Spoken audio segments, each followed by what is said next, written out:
Issu d'une famille dont le nom dans les sports mécaniques est autant synonyme de gloire que de tragédie, Jules Bianchi a brillé et incarné l'arrivée d'une nouvelle génération pleine de talent dans le sport auto français. Voici son histoire en 5 Grands Prix.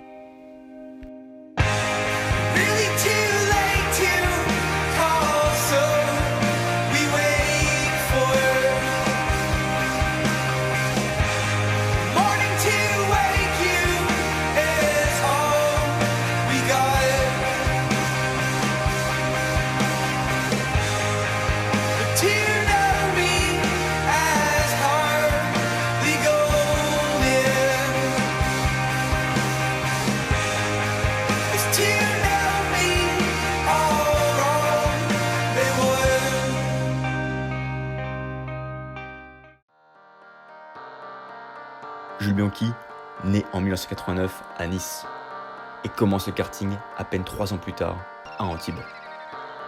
En 2004, il a 15 ans lorsqu'il devient champion de France et vice-champion d'Europe junior et fait le choix d'arrêter ses études en classe de 3e pour devenir pilote professionnel. Jules Bianchi, quel âge ? 16 ans. Effectuant ses débuts en monoplace à l'âge de 17 ans, Bianchi devient même champion de France de Formule Renault dès sa première saison, ce que seul Alain Prost, en 1976, avait réussi avant lui. En 2008, l'écurie Art Grand Prix, co-dirigée par Nicolas Todt, le recrute en Formule 3 et permet aux Français de devenir le coéquipier d'un autre jeune prometteur, Nico Hülkenberg. L'Allemand deviendra cette année-là champion, pendant que Bianchi obtiendra le titre honorifique de meilleur débutant.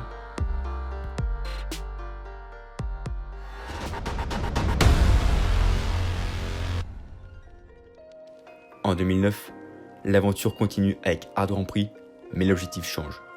Il faut devenir champion. Lors des 12 premières courses, Jules Bianchi s'adjuge 6 victoires et en remporte même une 7e sur le circuit de Barcelone, quelques semaines avant le Grand Prix de Dijon, où il peut alors obtenir le titre. Comme Lewis Hamilton en 2005 ou Romain Grosjean en 2007, Jules Bianchi devient champion de Formule 3 Euro Series en devançant son coéquipier, un certain Valtteri Bottas.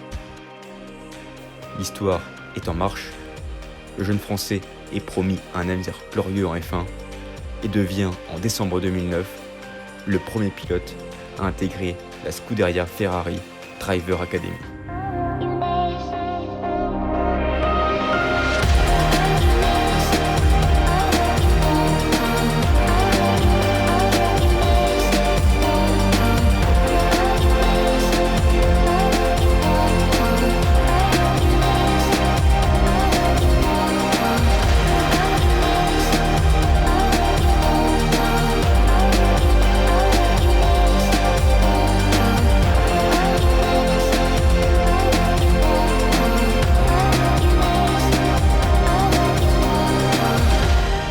Débarquant en championnat GP2 en 2010, il réalise l'exploit d'obtenir sa première pole position dans la catégorie lors du premier week-end de course à Barcelone.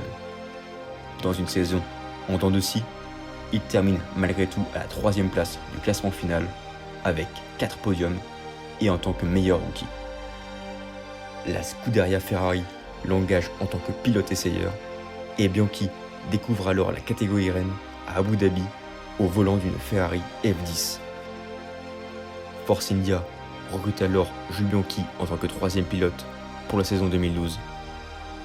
Il participe à des nouveaux tests pour Ferrari et Force India, durant lesquels il relègue régulièrement ses adversaires à 1 seconde.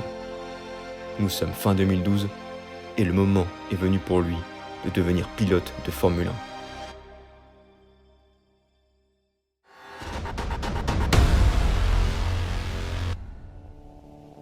Début 2013, Jules Bianchi est promis à devenir pilote titulaire chez Force India et participe même aux essais hivernaux avec l'écurie indienne. Pourtant, 2 semaines avant le début de la saison, l'Allemand Adrian Sutil lui est préféré. Bianchi voit alors ses chances d'intégrer la F1 voler en éclats, mais la Scuderia Ferrari ne le laisse pas tomber et lui trouve une place 2 jours plus tard, au sein de l'écurie Marussia. 15 jours plus tard, à Melbourne, il découvre encore sa monoplace russe lorsque se déroulent les essais libres. Son coéquipier, Max Chilton, est malgré cela relégué à 1 seconde, tout comme les 2 Caterham. 19e sur la grille de départ, et alors que sa Marussia MR02 est la monoplace la plus faible du plateau, il réalise un premier Grand Prix remarquable, terminant 15e à 1 tour du victorieux Raikkonen. Au Grand Prix suivant, en Malaisie, il fait de nouveau forte impression lorsqu'il devance la Williams de Bottas et inflige un écart de 2 secondes à Chilton lors des essais libres. En course, l'écurie Marussia n'en croit pas ses yeux, mais Bianchi contient Maldonado, l'autre pilote Williams, et termine 13e.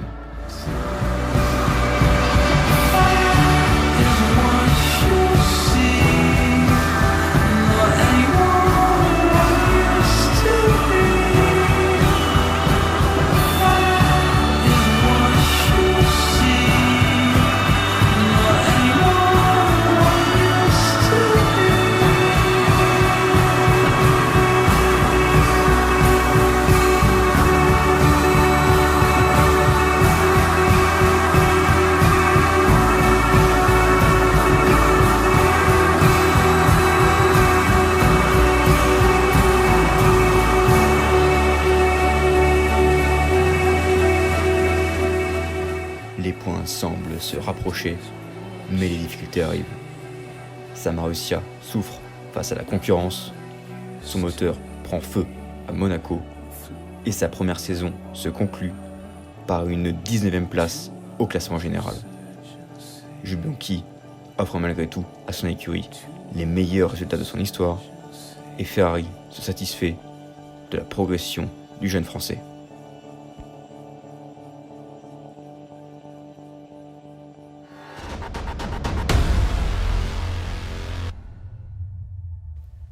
Et la progression de Jules Bianchi ne semble toujours pas souffrir du manque de compétitivité de son écurie. Grâce à lui, Marussia dispose désormais de moteurs Ferrari pour la saison 2014. Après un début de saison compliqué, durant lequel il subit quelques accrochages, il arrive à Monaco en manque de résultats et doit s'élancer le dimanche en 21e position à la suite d'un changement de boîte de vitesse. En course, Bianchi manque son départ, mais termine le premier tour à la 16e place.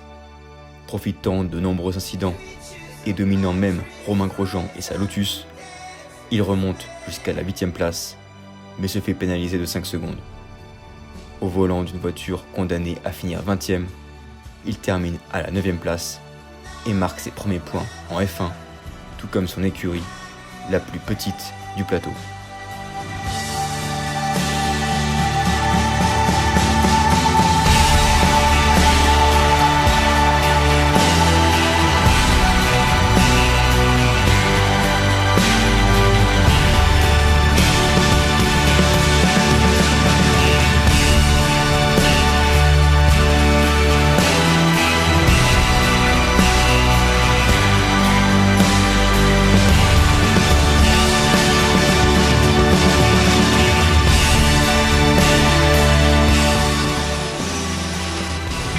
This is John. Mighty job, mate. Absolute mighty. Good. So which place we finished in the penalty? I think we're P9. I think we are P9. Very good race, John. Finally we have a point. Woo! I'm so happy.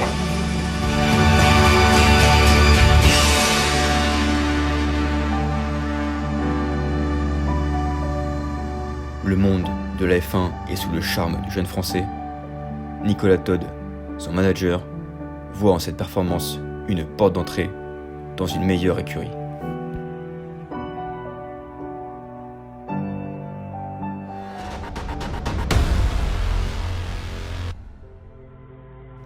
Et cette porte s'ouvre le 5 octobre 2014, quand à seulement quelques heures du Grand Prix du Japon, Jules Bianchi se voit offrir un baquet dans l'écurie Sauber Ferrari pour la saison 2015.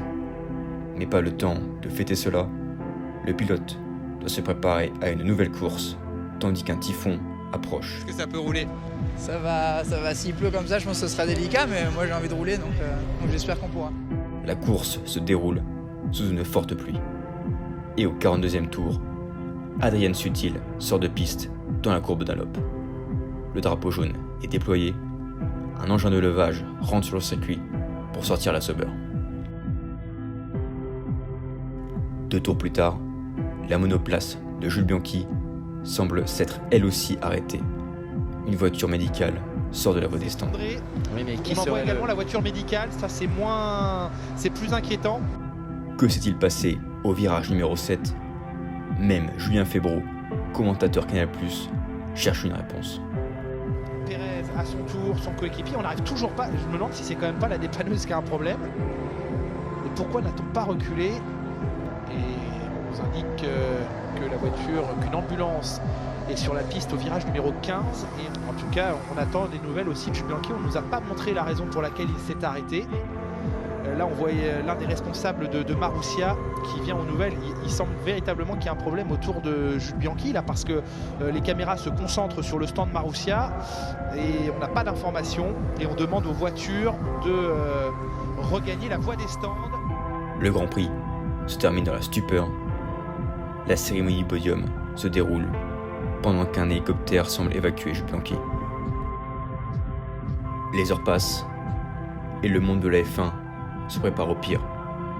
Les seules informations que nous avons pour l'instant, selon la FIA, c'est que le jeune pilote français a été évacué par hélicoptère. Il était alors inconscient. En revanche, on ne sait pas pour l'instant ce qui lui est arrivé. C'était en toute fin de ce Grand Prix du Japon. Après la sortie de piste d'Adrian Sutil, le Français aurait peut-être tapé soit dans la dépanneuse, soit dans le mur. Le Français est dans un état critique. Sa survie est considérée comme un miracle.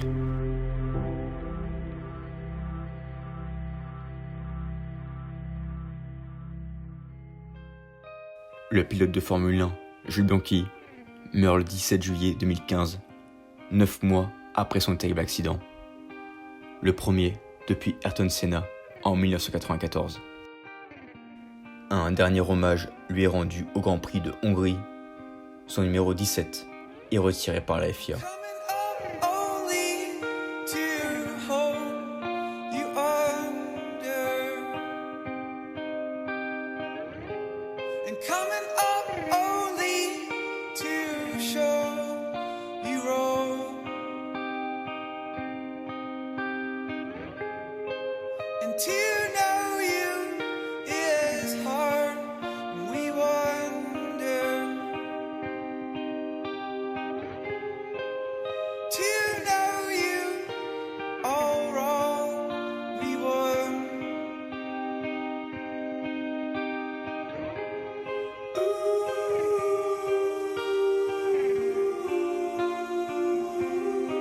Merci Jules, cette victoire est pour toi.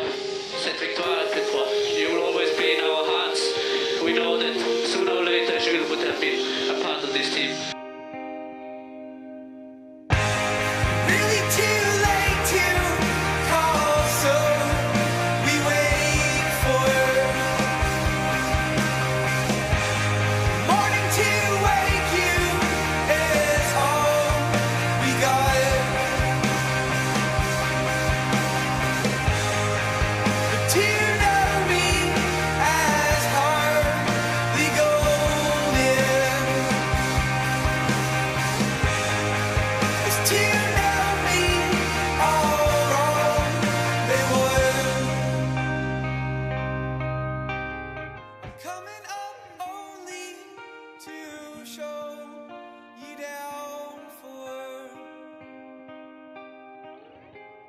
Coming up